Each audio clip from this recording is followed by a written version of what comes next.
World War I, also known as the Great War, had a transformative impact on Europe and the world. From 1914 to 1918, this war was considered the most terrible by many of its contemporaries. This designation, the Great War, prevailed for a long time due to its devastating nature.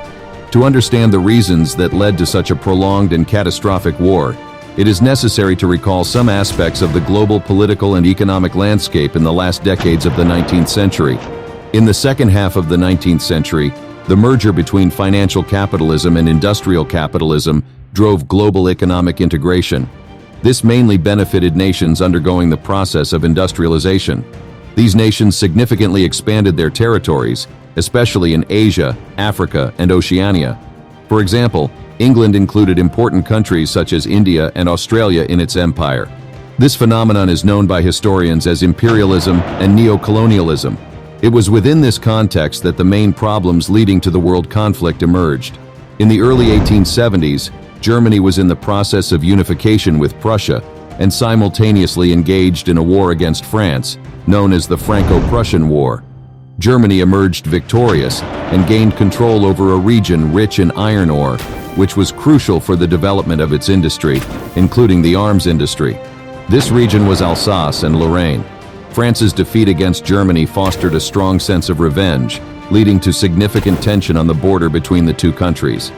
The situation worsened when Otto von Bismarck, the leader of German unification, established an alliance with Austria-Hungary and Italy, forming the Triple Alliance. This alliance included trade, financial, and military agreements. France, gradually perceiving the threat posed by Germany's growing influence, began to establish similar agreements to the Triple Alliance with the Russian Empire in 1894. England, one of the largest empires of the time, also concerned about German advances and fearing territorial losses and economic blockades, ended up allying with France and Russia, thus forming the Triple Entente. The tension between the two alliances was increasing, especially in certain regions like the Balkan Peninsula.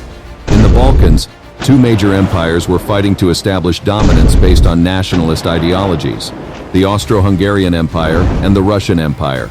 Russia sought to expand Pan-Slavism, its Slavic nationalist ideology, and supported the creation of the state of Greater Serbia in the Balkans. On the other hand, Austria-Hungary took advantage of the weakness of the Ottoman Empire, which had long dominated the region, and with the assistance of Germany, sought to establish control in the same region, driven by Pan-Germanism, a nationalist ideology. In 1908, Austria-Hungary annexed the region of Bosnia and Herzegovina, thereby hindering the formation of Greater Serbia. Additionally, Germany had commercial interests in the Middle East, particularly in the Persian Gulf, and intended to build a railway connecting Berlin to Baghdad, passing through the Balkans. The spark for the conflict between the two major forces concentrated in the Balkans was the assassination of Archduke Franz Ferdinand, heir to the throne of Austria-Hungary, along with his wife, Duchess Sophie, by a militant from a terrorist organization known as the Black Hand, which had a Slavic nationalist bias. The assassination took place on June 28, 1914, in Sarajevo, the capital of Bosnia. The couple had already been attacked moments earlier when a grenade was thrown at the car they were in. The Archduke managed to avoid the grenade, which exploded behind them. Filled with fury, he reportedly shouted to the local authorities, "So you receive your guests with bombs?" Nevertheless, he and his wife canceled their agenda and insisted on visiting the hospital where the wounded from the attack were being treated. It was then that the 19-year-old assassin, Gavrilo Princip, seized this opportunity to take the lives of the Archduke and the Duchess. The Archduke's visit also coincided with the anniversary month of the Serbs' defeat in the Battle of Kosovo in 1389 against the invaders from the Ottoman Empire, which led to 5 centuries of Ottoman occupation in the Balkans. Furthermore, June 28th is also a Serbian national and religious holiday, Vidovdan, in memory of Prince Lazar and the Serbian martyrs who died during the Battle of Kosovo in 1389, defending their lands against the Ottoman invaders. This date was highly significant for Slavic nationalists, who decided to commemorate it by assassinating Archduke Franz Ferdinand. With all this unfavorable situation, Archduke Franz Ferdinand had gone to Sarajevo with the proposal to create a triple monarchy for the region, to be governed by Austrians, Hungarians, and Slavs. His death intensified nationalist sentiments and led the major European powers, united in their alliances, into war. Austria-Hungary saw in this tragic occurrence an opportunity to attack Serbia and thwart the plans of the Slavs to establish a strong state. Therefore, Austria-Hungary and Germany presented an ultimatum to Serbia, demanding a solution to the assassination of Archduke Franz Ferdinand. Serbia refused to yield to German pressure, and with the support of its ally Russia, prepared for the unfolding events. Austria-Hungary formally declared war on July 28, 1914.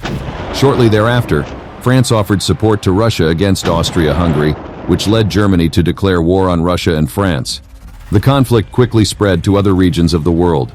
The war escalated when the German army, which was the most advanced at the time, advanced towards France, passing through Belgium, a neutral country. This fact led England, an ally of Russia, to declare war on Germany. From that moment on, the war took on increasingly catastrophic proportions. The main military strategies adopted were trench warfare, also known as positional warfare, which aimed to protect conquered territories, and mobile warfare, characterized by offensive positional advances using heavy weaponry and equipped infantry. During the war, the use of new weapons developed by industry, as well as inventions such as airplanes and tanks, gave the battles a ruthless nature for the soldiers. Thousands of men died instantly in bombings or amidst dense clouds of toxic gas. The year 1917 played a decisive role during the occurrence of the Great War.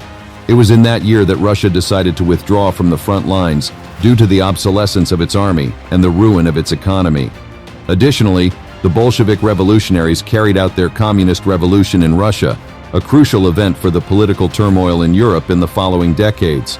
Also in 1917, the United States entered the war alongside England and France, joining forces against Germany, which no longer had the same strength as at the beginning of the conflict.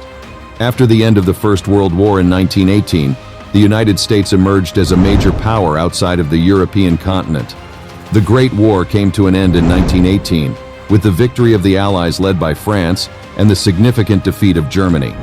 An essential aspect to be emphasized regarding the end of the conflict is the provisions of the Treaty of Versailles. In this treaty, the victorious countries did not heed the League of Nations guidance not to impose reparations on defeated Germany for the damages of the war. As a result, Germany was forced to cede territories and restructure its economy, taking into account the future compensation to the victorious countries of the First World War, especially France. The death toll over the 5 years of the First World War was approximately 8 million people, of which 1,800,000 were Germans.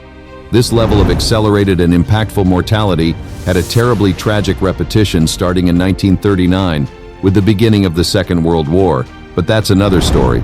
If you enjoyed the video, subscribe to the channel if you haven't already, and leave a like so that this content can reach a larger number of people.